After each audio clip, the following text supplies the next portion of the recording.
क्षमा प्रार्थी हूं कि मैं तेलुगु में नहीं बोल सकता। वैसे बेंगलोर सेंट्रल जेल में रहने के कारण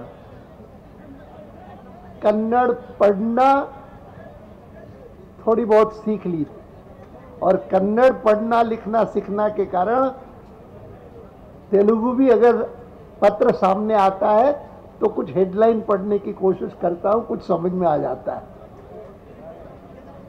सबसे पहले मैं बधाई देना चाहता हूं आप सभी को। तेलंगाना से इतनी बड़ी संख्या में, इतनी दूर दिल्ली राजधानी में आकर के इस जंतर मंतर पर धरना देना 3-3 दिन के लिए, इतनी बड़ी संख्या में। मुझे बताया गया कि 3,500 लोग आए हैं और जिनमें तेलंगाना के सभी जिलों से आए हैं। मुझे बताया गया कि 150 तो बहनें आई हैं, महिलाएं आई हैं 150। मैं आप सबको बहुत बहुत बधाई देता हूं कि वैसे तो तेलंगाना में यह आंदोलन इतने वर्षों से चलता आया है, मैं लगातार देखता रहा हूं और तेलंगाना के क्षेत्र में जब भी गया हूं तो चाहे जिस विषय की सभा हो, तेलंगाना का रिस्पांस बहुत ज्यादा होता रहा, बहुत ज्यादा। अभी अभी जो मैंने आखिरी अपनी यात्रा की थी 40 दिन की, काले धन के संदर्भ में जन चेतना यात्रा, महंगाई के खिलाफ, भ्रष्टाचार के खिलाफ। अभी तो लगता है कि आने वाला जो लोकसभा चुनाव होगा उसमें सबसे प्रमुख विषय भ्रष्टाचार होगा और अगर तब तक तेलंगाना इन्होंने नहीं दिया तो तेलंगाना दूसरा विषय होगा। मैं आपको कह सकता हूं कि भारतीय जनता पार्टी वह राज्यों के संबंध में एक दृष्टिकोण हमारा रहा है। 1947 से पहले अंग्रेज का यहां पर शासन था, उसको भी मैंने देखा है। मेरी आयु अंग्रेज जब यहां से गया 1947 में, तब 20 वर्ष की थी और इसीलिए 20 साल मैंने कम से कम अंग्रेज का शासन देखा है। और तब जो राज्य बने थे, जो प्रांत कहलाते थे, प्रोविंसेस, वो कोई बड़े साइंटिफिक नहीं थे। सिंध जो है वो बॉम्बे प्रेसिडेंसी का हिस्सा था। मैं कराची में रहता था और सिंध में था और सिंध बॉम्बे प्रेसिडेंसी का हिस्सा था। हमारी यूनिवर्सिटी में जिससे शिक्षा पाई है वह भी बॉम्बे यूनिवर्सिटी से। मुझे नहीं पता कि तब तेलंगाना के हिस्सा कौन सी यूनिवर्सिटी का हिस्सा था।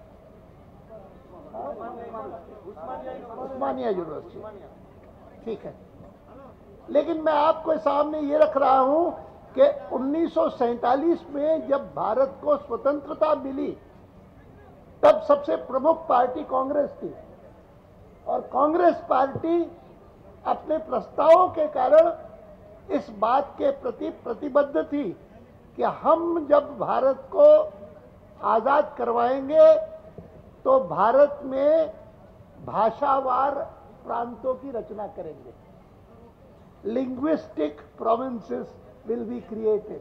तब स्टेट्स कोई नहीं कहता था, लिंग्विस्टिक स्टेट्स की कल्पना तब से आई और पहली बार जो स्टेट रीऑर्गेनाइजेशन कमीशन बनी तब भाषावार प्रांत बने, निर्माण हुए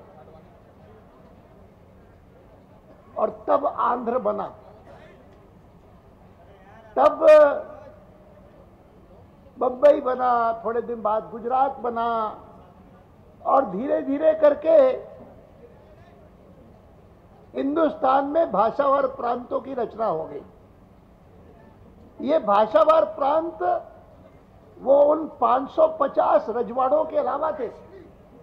550 तो हिंदुस्तान में रजवाड़े थे जहां पर राजे, महाराजे, नवाब, सुल्तान ये राज करते थे। बहुत प्रांत थे। और मैं ये मानता हूं कि अगर भारत का ये सौभाग्य न होता कि सरदार वल्लभ भाई पटेल जैसा स्वतंत्र भारत का पहला गृह मंत्री न बना हुआ होता, तो ये इतने सारे 500 से अधिक रजवाड़े वो एक नहीं होते। बहुत प्रांत समस्याएं थी। मैं उसका वर्णन नहीं करूंगा। इतना ही कहूंगा कि मैंने कम ऐसे आंदोलन देखे हैं स्वतंत्र भारत में। कई देखे हैं। वैसे तो मैंने 1951 में पहली जब जनरल इलेक्शन हुआ था तब से लेकर के और 2009 तक जितने सारे चुनाव हुए हैं लोकसभा के, सब में सक्रिय रूप से भाग लिया है। कोई ऐसा इलेक्शन नहीं हुआ कि जिसमें मैंने भाग न लिया हो, पार्टी के कैंपेनर के रूप में या स्वयं उम्मीदवार के रूप में। और इसीलिए मैं कह सकता हूं कि तेलंगाना का आंदोलन उन आंदोलनों में से है कि जो लगातार कई वर्षों तक चलता आया है और कई बार उम्मीदें खड़ी हुई हैं। मैं बैठे बैठे पूछ रहा था कि जब 2004 का चुनाव हुआ था तब भी मेरी जानकारी में कांग्रेस पार्टी के प्रवक्ताओं ने कहा था कि हम तेलंगाना के पक्ष में हैं। और कहा सोनिया जी ने स्वयं ने आकर के सोनिया जी ने कहा था, मैनिफेस्टो में भी जिक्र किया था, तो भी तेलंगाना नहीं बनाया उन्होंने। 2009 में नहीं कहा था, 2004 में कहा था।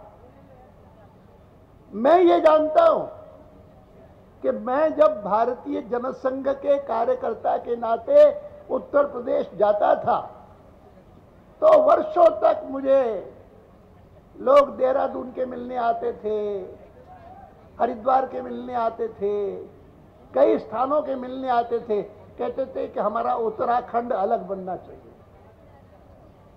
मैं कभी बिहार जाता था तो बिहार में लोग आकर के कहते थे कि उत्तर बिहार सारा राज करता है हम पर, हमारे यहाँ पर इतने संसाधन हैं तो भी दक्षिण बिहार को कुछ मिला नहीं है, हम तो चाहते हैं कि झारखंड बन जाए। मध्य प्रदेश जाता था तो कहते थे हिंदी भाषी प्रांत है, तो चाहे जनसंख्या ज्यादा नहीं है मध्य प्रदेश की, तो भी विस्तार इतना ज्यादा है कि कोई अगर मध्य प्रदेश की राजधानी भोपाल आना चाहे तो रायपुर से आना कितनी दूर है।